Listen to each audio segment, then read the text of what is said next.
You heard our conversation yesterday, right? My eldest son and his wife are coming back home for the birth of their child.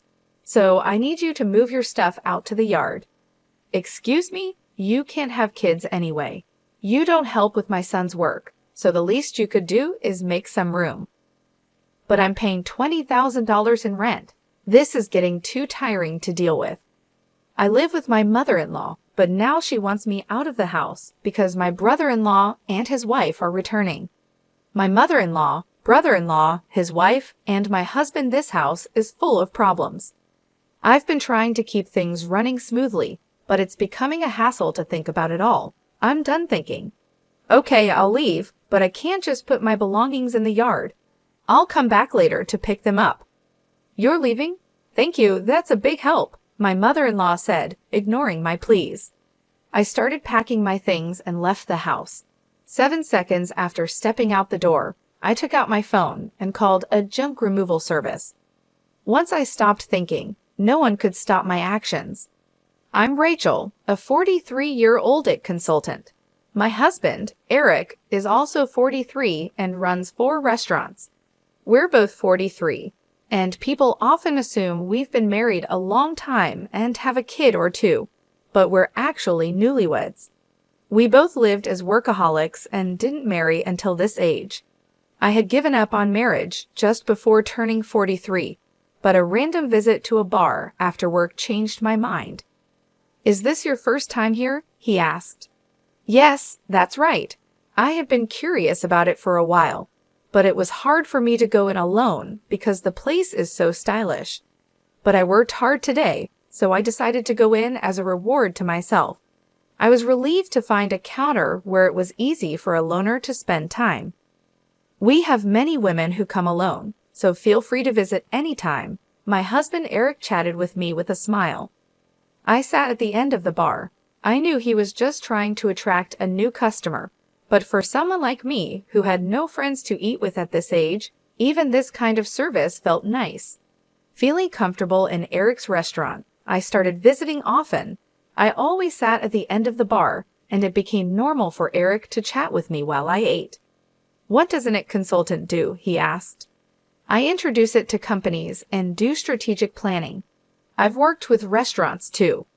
Once I suggested a tablet-based ordering system to reduce labor costs and improve efficiency. Oh, the system that's become common? How much does that cost?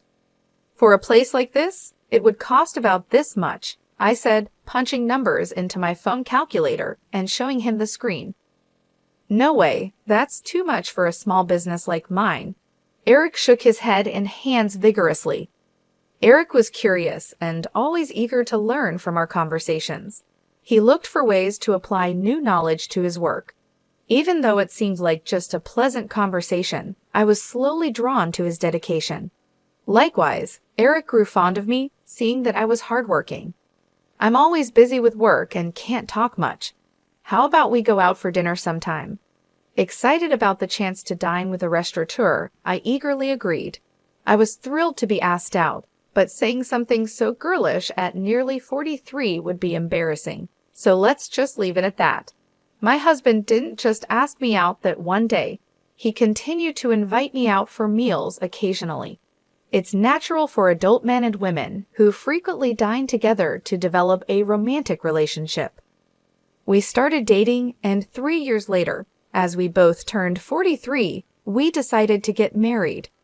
Feeling shy about being a bride at 43, I asked my husband to skip the wedding ceremony. We just took some photos of us dressed up. After we got married, I moved from my apartment to my husband's house. His house is a 4-story building with a garden and parking, located in a high-end area. The rent is apparently around $2,000. My husband was living there with his mother. Some might think it's unthinkable to live with a mother-in-law right after getting married, but I'm 43, so I didn't mind much. Plus, my mother-in-law is 71, and my father-in-law has passed away, so living together seemed necessary. When my husband suggested living with his mother, I immediately said it was okay. But after starting to live with my mother-in-law, I regretted accepting so quickly. When I moved into my husband's house, Besides the bedroom for us, I even got a nice office room for myself. His house seemed too big for just 2 people, with many spare rooms. Once I settled in, I asked my husband, "Why do we need such a big house just for you and your mother?" He replied, "I have a brother 4 years older than me. He left home after college, and we've mostly lost touch. He hasn't been home at all, and it's been a few years since I've heard from him. He's been moving from job to job and place to place. He's the kind of man who might get into trouble and come back to me and Mom. So we decided to rent a bigger house. I think it's a little too big, but now that I'm married and you moved in, I guess it all worked out." While unboxing my books and arranging them on the shelf, my husband talked about his brother Stephen with a smile. It seems Stephen is aimlessly hopping from job to job, but my husband doesn't think badly of him. "Don't talk about that kid. What if he really comes back?" My mother-in-law appeared at the doorway of what would be my office, seemingly checking on us. It appears she doesn't have a good opinion of him, unlike my husband. It's understandable for a mother to be cold towards an eldest son who shirks his responsibilities. However, I'm worried that my husband and my mother-in-law might clash over his brother someday. Also, I'm not too fond of you either, Mom. Come on, we're going to live together now, so stop saying things like that. I'm not saying you should leave. I just need to make things clear from the start, my mother-in-law said as she walked away, her slippers making a padding sound. "I'm sorry, I'll talk to her," my husband said.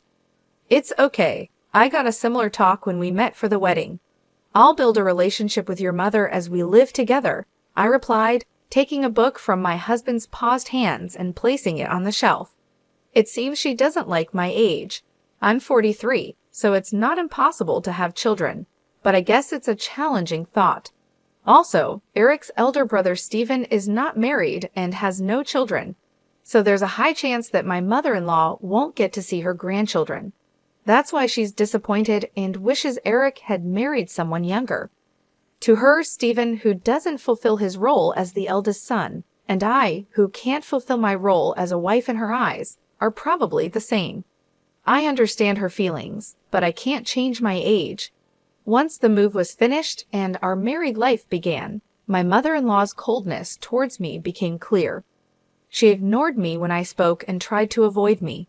It's a bit lonely, but since there's no harassment or physical violence, I guess it's okay for now. I can build a relationship with her over time. My bigger concern is Eric. "Are you okay with your work?" I asked. "No, it's pretty bad. I need to take action soon, but it's tough to arrange the finances," Eric said, sitting at the dining table with his head in his hands. I stopped doing the dishes and sat down in front of him to listen. These are tough times. Prices are soaring, expenses are climbing, and customers are tightening their wallets. There's no end in sight. "If this keeps up, I might have to close another one of our stores," he continued. About a year into our marriage, the situation at Eric's restaurants worsened. One of the 4 stores had already closed, and it seemed another might have to shut down too. Seeing Eric's troubled face made me feel distressed, but my mother-in-law seemed unaffected by these troubles. "You're Eric's wife, but you don't help out at the store. You just do your own job. Can you really say you're fulfilling your role as a wife?"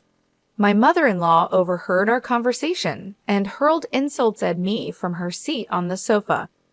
I wondered what she was thinking, but she has her own perspective. Eric has been running his own restaurant for nearly 12 years, overcoming various challenges. I believe he'll pull through this time too. You, his wife, shouldn't be making that face. Are you trying to feed into his anxiety and make him fail? "What a terrible wife!" she shouted again from the living room to the dining room. Her words were filled with spite and venom. I knew she wasn't just trying to fire me up, but she wasn't entirely wrong. I took her words positively and decided to support Eric to the fullest, smiling reassuringly at my anxious husband.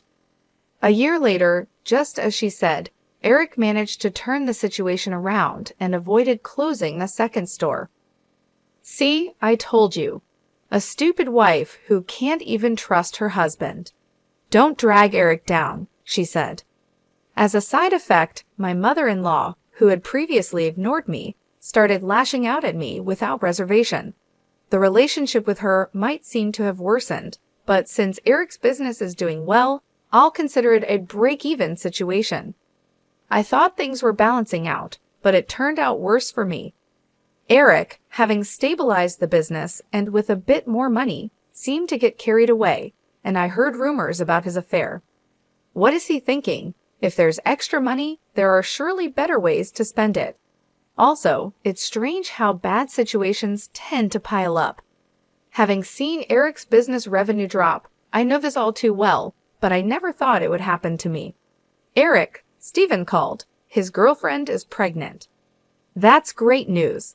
She's a 33-year-old who worked at the same bar as Eric. They asked something. What? You're being so formal all of a sudden. Stephen is a freelancer, and so is his pregnant girlfriend. With a baby on the way, they're struggling. They asked if they could move into this house and if they could work at your restaurant. I was thinking about how to confront Eric about the affair when my mother-in-law came into the living room and started talking to him. The conversation was about Stephen, whom I've never met, and I was completely left out as they continued talking. It was a strange scene. She used to dislike Stephen for not fulfilling his role as the eldest son, yet now she was asking Eric to welcome him. The reason was simple, the grandchild. She had given up hope of seeing a grandchild, but now saw an opportunity and completely changed her stance. She was even planning to offer them a home and jobs.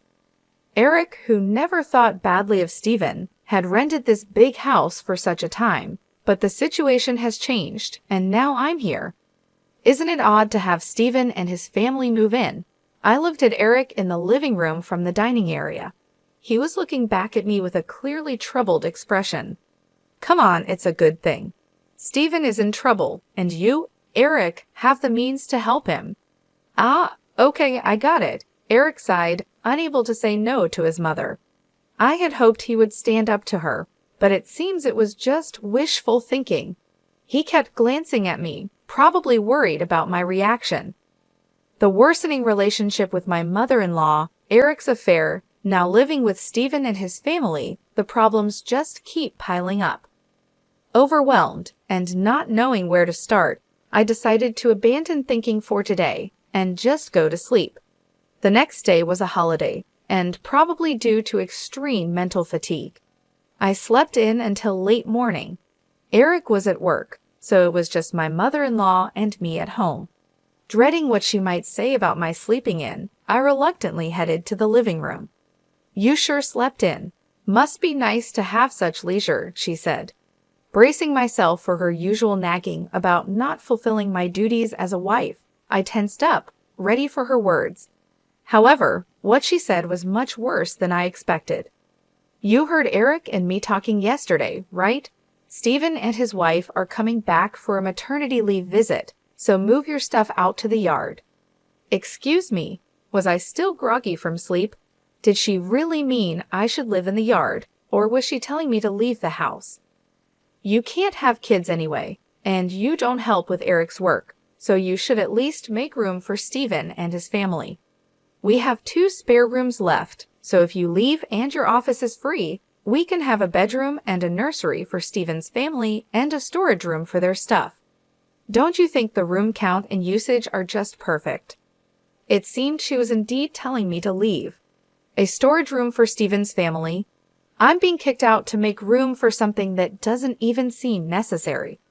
Originally, I was allowed to use the office because there were spare rooms. I don't mind losing the office. A bedroom for Eric and me is enough. Stephen's family can live here without me leaving.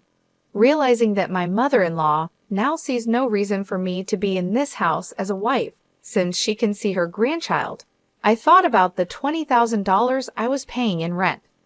I'm too tired to deal with all this. I decided to clear my mind and rest. Silent with my mother-in-law, the only sound in the living room was the ticking of the clock. Okay, time to leave. After resting my mind, I decided it was too much trouble to worry about what happens to Eric, my mother-in-law, Stephen's family, and their future. I chose to leave the house. Understood. I'll leave. I can't put all my belongings in the yard, so I'll come back later to pick them up. You're leaving? Thank you, that helps, my mother-in-law said, pleased. Ignoring her, I started packing my things and left the house. 7 seconds after stepping out the door, I took out my phone and called a junk removal service. My decision made after stopping my overthinking couldn't be stopped by anyone. Let them all regret this choice later. I left the house. I decided to stay at a hotel for a while. I had called the junk removal service, but they needed some time to prepare. This worked out since I wanted some time too. 3 weeks after leaving, I rented an apartment and started living alone. I haven't heard from Eric since then. He probably thinks I'll come back eventually.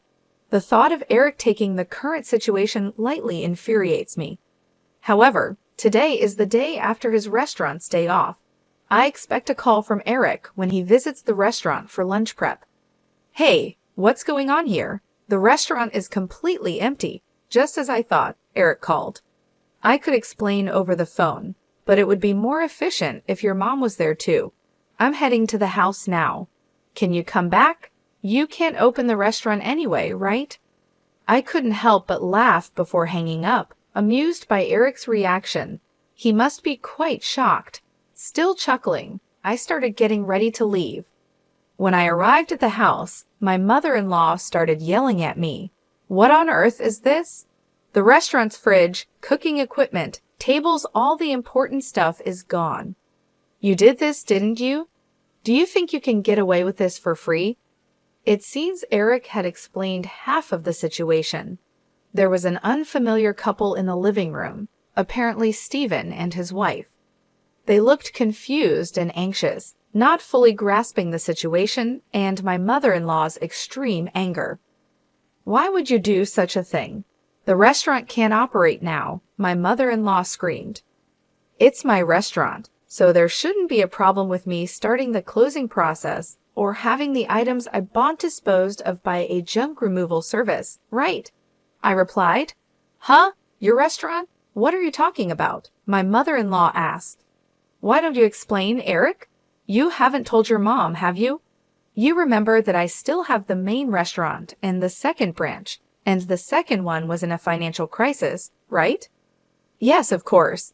You worked hard to turn it around, changing the tables, chairs, signboard, the restaurant's atmosphere, bringing in new cooking equipment, expanding the menu, and replacing the fridge and freezer to accommodate the new menu, right?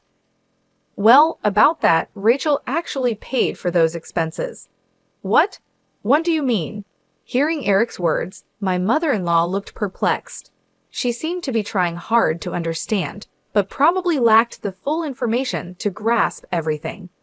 Eric continued looking uncomfortable, like he was holding back from saying more, but it was clear this was going nowhere. I decided to explain everything. Before turning 43, I was single and working in it consulting. We didn't have a wedding ceremony, nor did we buy a new house after getting married, so I had saved up quite a bit of money. I lent Eric $400,000 to help turn around his struggling second restaurant branch. $400,000, but you can't just hand over such a large amount of money to your spouse, right? That's why I decided to buy the rights to the second branch and become its owner. I left most of the management to Eric, so there wasn't much for me to do as the owner. The only change was that Eric shifted his focus from the main branch to the second one for its recovery. When Eric's restaurant was in crisis, I showed my concern alongside him. It was when my mother-in-law yelled at me for not showing enough trust in my husband that I decided to support Eric to the fullest. My form of support was giving him the money I had saved during my single years. Eric, is this true? She asked. Yeah, it's true. She said it was okay if I failed and wasted the $400,000. She gave me the money, but since it was such a large amount, if it was going to fail anyway, she suggested becoming the owner. The plan was to pay back the borrowed $400,000 from the restaurant's earnings. But it was simpler for Rachel to become the owner and have the restaurant's income go directly to her. It also meant that she could decide whether to close the restaurant or not. It's a lie. Can something like that really happen? My mother-in-law exclaimed. I understand it's hard to believe hearing this all of a sudden. That's why I brought some evidence. I spread documents like the business license, transfer of rights agreement, and lease agreement on the table, proving that I was the owner of the restaurant. My mother-in-law's face turned red as she confirmed my name on those documents. Why didn't you say anything about this? You always talked about how you believed in Eric and how the restaurant was recovering, right? Even before we got married, you always encouraged Eric like that. He felt pressured by your words, but tried to live up to your expectations, not wanting to disappoint you as the head of the household. You're pretty cold to people like me and Steven who don't fulfill their roles, right? That's why Eric couldn't tell you he borrowed a large sum of money from me. He could have just told me, she protested. That's why Eric couldn't speak his mind, because she gets upset easily. People like my mother-in-law often don't realize they're putting pressure on others. They might think it's just a small thing to say, but for the one under pressure, it's a huge burden, not something they can easily talk about. And even if they did speak up, she would likely be disappointed and start complaining. It was essential not to let Eric's spirit break under her constant jabs, especially when the restaurant was finally turning around. That's why I kept quiet too. But I really wished she had refused when Steven and his family were coming back. Probably Eric thought it was work-related and agreed without thinking much. Mom, Rachel, I'm sorry. This situation is my fault for not being decisive enough. If I had managed the restaurant well from the start, Rachel wouldn't have had to lend her money. And if I wasn't so weak, I could have told you the truth. If Rachel decides to close the restaurant, then that's it. But what about the part-time workers? My mother-in-law asked. Don't worry. In the past 3 weeks, I've already informed everyone about closing the restaurant, and they all understood. For those interested, I've arranged part-time work at other restaurants through my IT consulting contacts. That's a relief. That was my only concern. So everyone was in on this. Rachel showing me an empty restaurant as a surprise, and everyone keeping the closure from me? Eric, I'm sorry too. I've been pressuring you. And Rachel, I'm sorry for everything up to now. I won't tell you to leave again. My mother-in-law apologized, and it seemed as if everything was resolving nicely. But that's a misunderstanding. I'm far from being satisfied, and the discussion is far from over. Let's settle this matter next. What's this? Divorce papers. When I placed the divorce papers on the table, Eric picked them up in shock. What does this mean? Why a divorce? This is supposed to be a reconciliation, right? Don't just assume we've reconciled. You might think it's a secret, but I know about your affair with the part-timer. All the part-time workers knew about it too. That's just a rumor. You can't say things like that without proof. I displayed an image on my smartphone that a part-time worker had sent me and placed it on the table amidst the scattered documents. This is a photo of you entering a hotel. It was taken by one of the part-timers. If you leave the restaurant together and walk towards the nearby hotel district, anyone can take such evidence, not just the police or detectives. Did getting the second branch back on track give you too much confidence? You really got carried away as the owner of the restaurant. I couldn't do much in the day-to-day operations, but I still visited the restaurant from time to time. That's when the part-time workers told me about Eric's affair and asked for my help. When I promised to handle it, they provided incredible support. They sent me proof and even kept the closure of the restaurant a secret from him. Wait a minute, closing the second branch in a divorce? What's going to happen to the rent for this place? Eric asked. The rent for this place? What do you mean? My mother-in-law asked. I haven't mentioned that yet. I've been paying the entire rent of $20,000 a month for this house, I said. Is that also true? She asked Eric. It's true. When the restaurant's revenue started falling, Rachel started paying half of it. But as revenue continued to drop, the amount she had to cover increased. Eventually, she ended up paying it all. $20,000 a month is the same as my salary, so I paid all the rent, and Eric covered other living expenses like food and utilities. So if Eric gets divorced and only has the main restaurant left, obviously living here won't be an option anymore. Eric and my mother-in-law seemed deflated after hearing my words. They slumped as if they had exhausted themselves in a boxing match. Stephen and his wife, now somewhat understanding the situation, hesitantly joined the conversation. "What does that mean? We came back here and can't live here?" Stephen asked. "Wait, Stephen, this is different from what we heard. We thought everything would be fine once we got back home," his wife said. "Sorry, Stephen. Right now, I don't have the means to help you with a restaurant or a house. Come on, do something. We're having a baby. At least give me a job."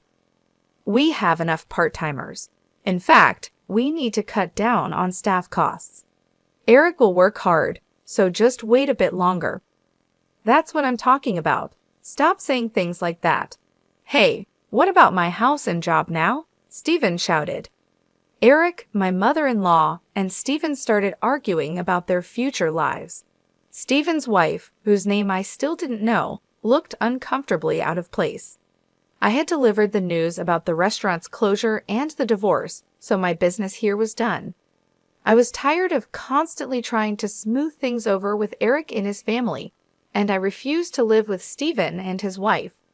I didn't care what happened to this house next. They could discuss it amongst themselves. I left the house amidst their shouting. After that, having evidence of the affair, I was able to divorce Eric smoothly. I could have demanded alimony for the affair, but I had a job and didn't need the money. I wanted as little to do with my ex-husband and his family as possible, so I didn't ask for any compensation after our divorce. My ex-husband, Eric, couldn't afford the rent and had to leave the house with his whole family. Financially and emotionally strained, Eric, who had been taking care of his mother, argued that it was actually Stephen's responsibility as the eldest son.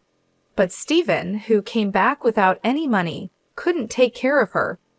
This led to an ugly fight between the brothers about who should take care of their mother. In the end, with no income, Eric had to take her in, but this fight ruined the relationship between the brothers.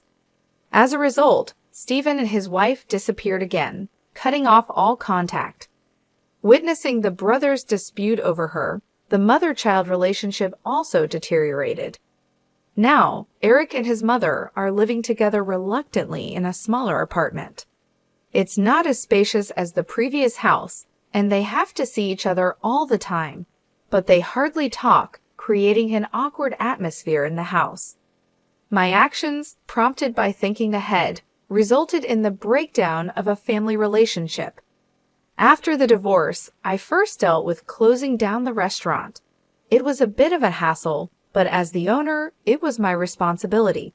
However, the fridge, cooking equipment, tables, and chairs I had removed were fairly new, so I managed to sell them at a good price. Adding just a little more money allowed me to finish the restaurant's closure. Though it was a brief period, being a restaurant owner and handling its closure was an experience. I believe these experiences will be useful in my consulting work someday. I guess work suits me better than marriage. Convinced of this, I continue to work hard today.